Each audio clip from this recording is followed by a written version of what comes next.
Hi guys, welcome to new blog. और I hope आप लोग सब ठीक होंगे और ठीक ही रहने चाहिए। और मैं शाम का टाइम हो रहा था, 6:30 बज रहे थे इस टाइम। और मैं सीएनजी पंप जा रहा था सीएनजी फिलिंग करवाने।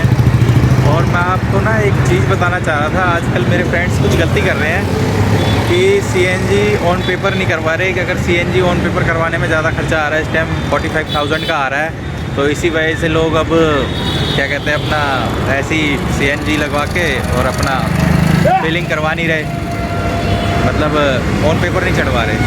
पर उससे बहुत प्रॉब्लम आएगी इन फ्यूचर। आप इसमें अगर ये चीज़ अगर 10,000 50,000 का फ़र्क पड़ता है, 28,000 रुपये की समथिंग बिना पेपर के लग जाती है और 45,000 में आपकी वैसे लगती है। अगर आप इसमें 10-15 हज़ार बचाने की सोच रहे हैं ना, तो ये आपकी बहुत बड़ी गलती है। क्योंकि इससे क्या होता है, आपने अगर सीएनजी ऑन पेपर नहीं है, कल को कोई एक्सीडेंट होता है, कोई भी चीज़ होती है, तो आपको उसका कुछ भी क्लेम नहीं मिलेगा। अभी मान लो जैसे कोई गाड़ी गई है सीएनजी पंप पे और वो सीएनजी भर रहा है और उसमें अगर कोई ब्लास्ट की प्रॉब्लम आ गई, कुछ भी हो जाता है, तो वहाँ पे जो जान मान का खतरा होगा उसके भी पैसे आपको खुद ही देने पड़ेंगे। इंश्योरेंस कंपनी नहीं देगी, क्योंकि आपका इंश्योरेंस अगर होगा भी जब भी नहीं देगी, क्योंकि आपने सीएनजी ऑन पेपर नहीं चढ़वा रखी है। सीएनजी पेपर पे ज़रूरी है चढ़वाना आज की डेट में। कई एक्सीडेंट मैंने ऐसे देखे हैं कि उन लोगों ने इंश्योरेंस करवाया है जीरो टाइप का, पर उन्होंने सीएनजी ऑन पेपर नहीं करवा रखी। अभी मेरे एक साथ का ही कोई फ्रेंड था, उसने स्विफ्ट ले रखी थी, नई स्विफ्ट थी 2020 मॉडल।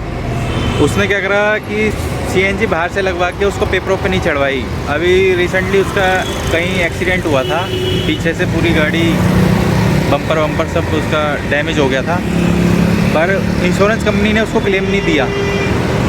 हालांकि उसने इतना महंगा इंश्योरेंस करवा रखा था, 20,000 से भी ऊपर का इंश्योरेंस था उसका, पर उसको फिर भी जो बैंक था, जो भी कंपनी थी, उसने उसको क्लेम नहीं दिया, क्योंकि उसकी सीएनजी ऑन पेपर पे नहीं थी। उन्होंने गाड़ी की इंस्पेक्शन करी, वहाँ के जो सीनियर जो भी इंश्योरेंस कंपनी के आते हैं फील्ड ऑफिसर, उन्होंने उसमें रिपोर्ट में ये लिख दिया कि इसकी सीएनजी, तो उन्होंने आरसी देखी, इसमें पेट्रोल चढ़ा हुआ था और सीएनजी ऑन पेपर थी नहीं, तो इसी वजह से उसका क्लेम कैंसिल हो गया।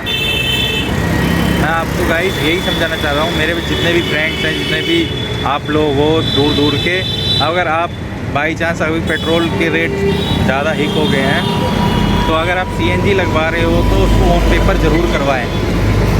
ये बहुत इम्पोर्टेंट काम है, इससे आपका 0% रिस्क हो जाएगा। कल को आप किसी से मतलब कुछ भी एक्सीडेंट होता है, कहीं पे भी होता है, तो सारे पैसे आपको पे करने पड़ेंगे। आपका इंश्योरेंस भी हो रखा होगा तो उसमें आपका इंश्योरेंस फेल हो जाएगा। ये चीज़ बहुत ज़रूरी है। और ये मतलब ज़्यादा कोई फ़र्क नहीं पड़ता, ये मान के चलो आप 10,000 और 50,000 के अराउंड फ़र्क पड़ता है, क्योंकि इस टाइम सीएनजी भी महंगी लग रही है बहुत। 45,000 की लग रही है, 40,000 से स्टार्ट है, 45,000 की लग रही है, महंगी है बहुत सीएनजी। और आप अगर सीएनजी पंप पे जाते हो ना, मैं आपको बताऊंगा कि आपने सीएनजी कैसे भरानी है वहाँ पे खड़े होके। उसमें भी रिस्क होता है, कई लोग सीएनजी बहुत गलत ढंग से भरवाते हैं, वो बहुत चीज़ गलत है, उसमें बहुत रिस्क होता है। और मैं अभी जा रहा हूँ, मैं आपको कुछ एग्जांपल दूंगा बहुत बढ़िया। अभी जा ही रहा हूँ, बस रास्ते में ही ऑन वे हो, वहीं पे जाके अब मैं आपको दिखाऊंगा कि कैसे भराते हैं सीएनजी। हेलो गाइस, मैं सीएनजी पंप पे आ चुका हूँ और मैं गाड़ी से कम 10 मीटर की दूरी पे खड़ा हूँ। आप देख सकते हैं उस पेट्रोल पंप वाला, सीएनजी पंप वाला उसमें गैस फिलिंग कर रहा है। और आपको गाड़ी के आगे खड़ा होना है, पीछे खड़ा नहीं होना है, ये ध्यान रखना, क्योंकि पीछे सिलेंडर होता है। और जो मेरे पीछे गाड़ी लगी हुई है वो भी गलत लगी हुई है, उसको 10 मीटर की दूरी पे खड़ा होना है गाड़ी को, ताकि वो मेरी गाड़ी से दूरी बना के रखे। आप जब भी आप सीएनजी भरवाओ अपनी गाड़ी में, हाँ, जब भी आप अपनी गाड़ी में सीएनजी भरवाओ तो 10 मीटर की दूरी पे खड़े रहें। पीछे जो मेरे गाड़ी लगी हुई है वो बिल्कुल मेरे साथ एकदम अटैच खड़ी है गाड़ी, वो भी गलत है, क्योंकि उसको भी पीछे खड़ा मतलब 10 मीटर की दूरी पे खड़ा होना चाहिए था, क्योंकि सिलेंडर पीछे होता है। और हम लोग जब भी गाड़ी कई लोगों को मैंने देखा है, कई फ्रेंड्स को देखा है ऐसा, कि जो वो गैस भराते हैं तो बिल्कुल पीछे अपनी गाड़ी के साथ खड़े हो जाते हैं, वो बहुत रिस्की होता है, ऐसा आप लोग ना करें। हेलो गाइस, आपको मैंने बता ही दिया कि सीएनजी कैसे बनाते हैं। वहाँ थोड़ा ना शोर ज़्यादा हो रहा था, इसलिए मैं आपको बता नहीं पाया। वहाँ पे जब आप गाड़ी से उतरोगे तो अपने बोनट की साइड से 10 मीटर आगे खड़े होना है, ठीक है। और जहाँ पीछे सिलेंडर होता है वहाँ पे बिल्कुल भी नहीं खड़े होना है, क्योंकि अगर कभी कभार सिलेंडर बाई चांस किसी के साथ मिस हैपनिंग होने वाली होगी तो वो बहुत मतलब बच जाएगा बंदा उससे। सिलेंडर पीछे होता है तो अब कई लोग ये गलती करते हैं, कई मेरे फ्रेंड्स ये गलती करते हैं, वो सिलेंडर के पीछे खड़े हो जाते हैं। जहाँ सिलेंडर है बैक साइड में उसी के साथ चिपक के खड़े हो जाते हैं गाड़ी के। वो बहुत रिस्की काम है। और जब आप किसी गाड़ी में सीएनजी फिलिंग हो रही हो तो उससे आपने अपनी गाड़ी 10 मीटर की दूरी पे खड़ी करनी है।